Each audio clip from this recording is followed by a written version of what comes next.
Di fase pembuktian, sidang pembuktian kami akan menghadirkan keterangan-keterangan, pembuktian-pembuktian.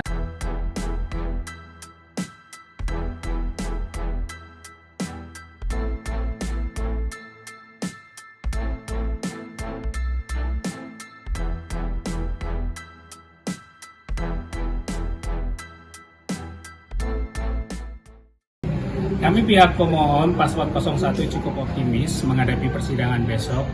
Di fase pembuktian, sidang pembuktian kami akan menghadirkan keterangan-keterangan, pembuktian-pembuktian, data-data yang valid dan akurat, serta keterangan-keterangan saksi yang bisa memperkuat dalil-dalil yang kami ajukan.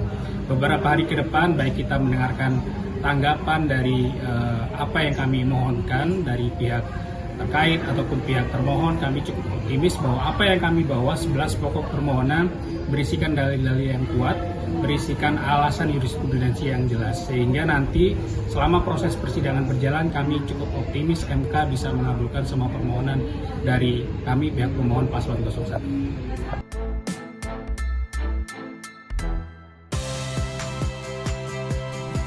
Saya Audrey Chandra.